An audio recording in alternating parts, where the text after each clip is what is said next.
By the time Malik and I got back to Detroit, tensions between normal and augmented citizens had reached a flashpoint. Riots were breaking out in several cities.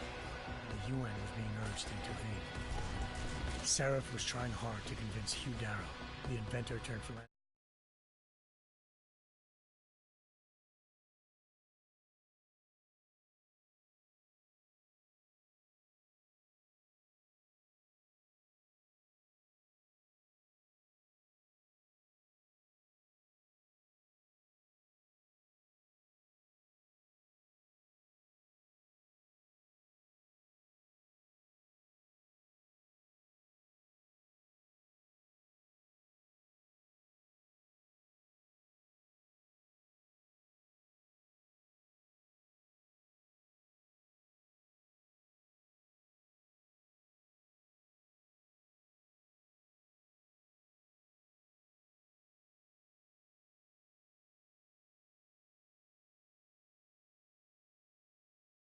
move their GPLs. He'd merely switched them to a different frequency. Pritchard was able to trace one of the signals to China. Malik and I immediately took off in pursuit. Unfortunately, the Illuminati were one step ahead.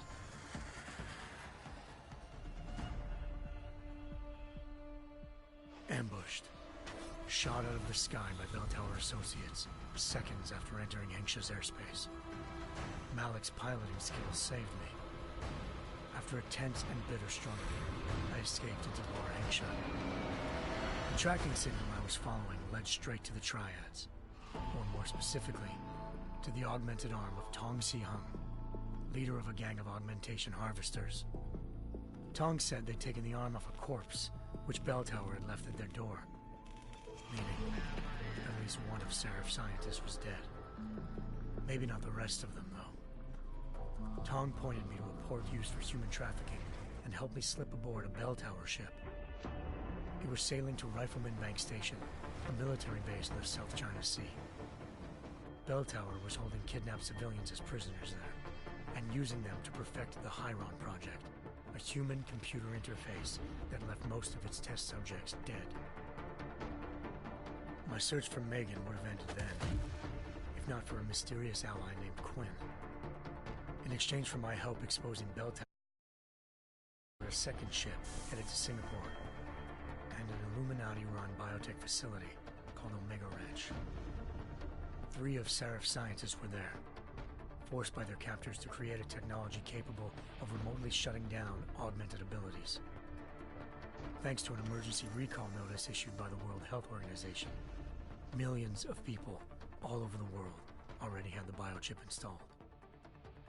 With the help of the scientists, I tracked Megan to a private section of the ranch. There, I ran into Yaron Namir, the walking tank who'd put a bullet in my brain the first time we met. He'd teamed up with Zhao and was hoping to catch me off guard. Their little ambush didn't work.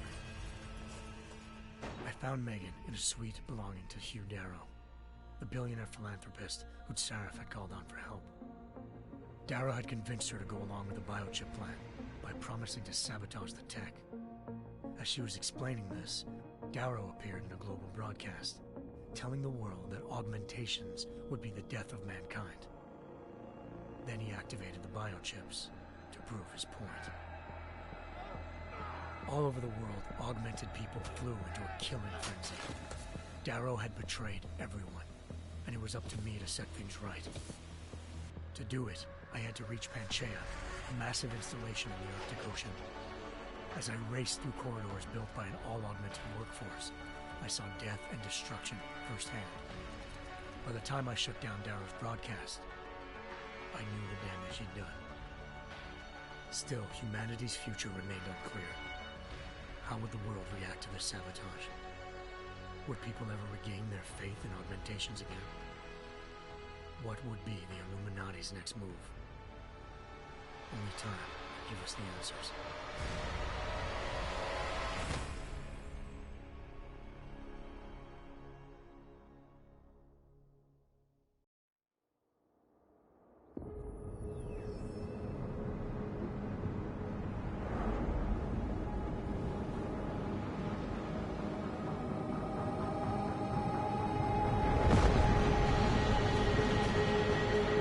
once thought I could save the world. Now look at it.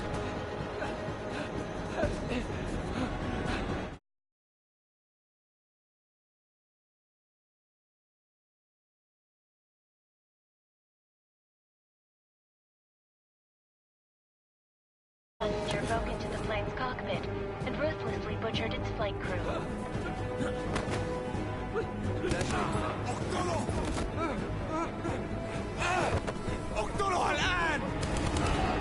Details recovered from the black box recorder suggest that the man may have been suffering flashbacks to the Og incident. That horrible day 2 years ago when augmented people all over the world flew into a psychotic killing spree, causing the greatest loss of life in recent history. Sometimes, you just have to let go. And embrace what you've become. Not gonna go all wonky on us now, Hansa, are ya? What if I do, McCready?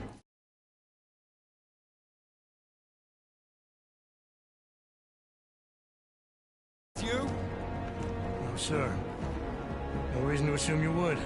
Good. Because you are the only augmented operative on this team, and I intend to make good use of you. Listen up, all of you. We got a sandstorm barreling down our arse and we can't afford to make mistakes. We're going after this man, an arms dealer named Shepard. He's ex-Bell Tower, one of the Special Forces commanders who disappeared during the incident. And he's come out of hiding. That cannot be good. It's not. He's selling weapons and military-grade augments to terrorists. This is Aran Singh, the undercover agent who lured Shepard out of his hole. Best you see Interpol's got. For 3 years he's worked hard to get in tight with the Jinn, an Iraqi smuggling cartel that's infected the Eastern Hemisphere like a plague. Last week, our arms dealer sent a message to the Jinn, offering to sell them a shitload of black market merchandise dirt cheap. They told Singh to handle the buy. They're not gonna like it when Interpol disrupts their party. Singh's cover really that good? It is right now. We need to keep it that way. This is where the deal's going down. A half-finished high-rise hotel that's been abandoned ever since the incident. It's not a pretty picture inside. Let me guess. Most of the laborers were augmented with heavy-duty industrial rigs. So when the incident hit, and they all went schizo, things got gruesome real fast. And no one, except for some homeless junkies, have been inside the place ever since. So what's the plan, Director? Singh's meeting Shepard on the ground floor, inside the hotel's main atrium. He sent the bulk of his Jinn crew to the penthouse levels to secure a vantage point. I want McCready's team to take up positions overlooking the atrium and make the arrest. Jensen, you're going in solo from the roof. My objectives? Keep the Jinn from joining the party. As far as we can tell, only one route connects the atrium to the penthouse level, a halfway decent elevator shaft. Here. I want you to block access to it. Fine. Just cut me loose. Do you plan on relying solely on your augments for this one? I'd recommend taking a little hardware, just to be sure.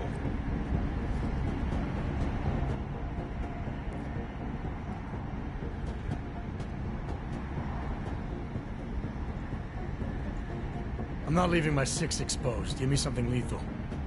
Your call, but Singh's undercover in all this. So watch your fucking sights. What about range? There's lots of wide spaces and high ceilings in there, but a number of tight and constrained rooms too. So it's a crapshoot, really.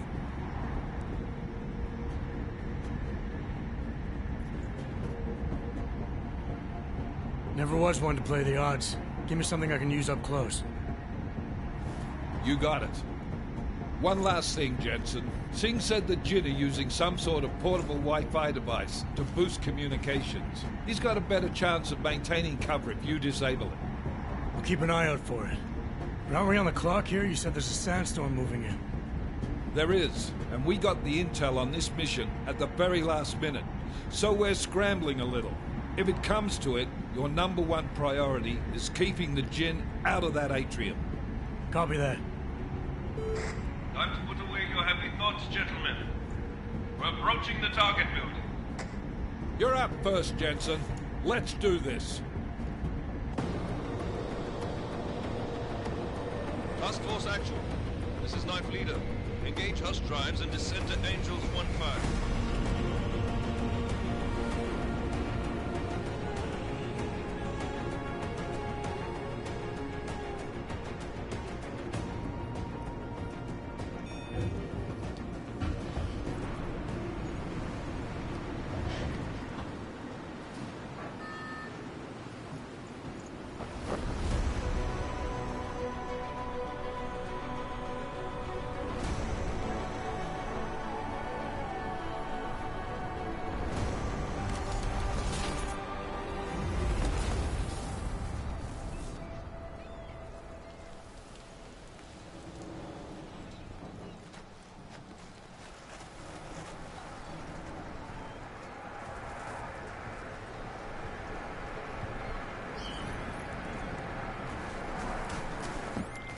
Team leader, this is Jensen. I'm on the roof. Solid copy. Move into the building. The access route you need to block is at the far end of the penthouses. And keep in mind, the direct route might not be the easiest one. Roger that. McCready will advise once his team is on the ground. Miller out.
Jensen, we're moving through...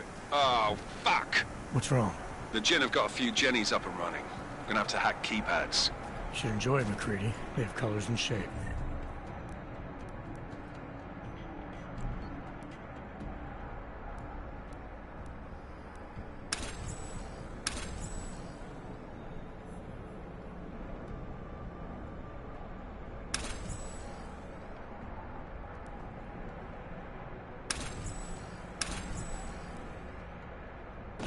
Just remember, red means bad. Fuck you.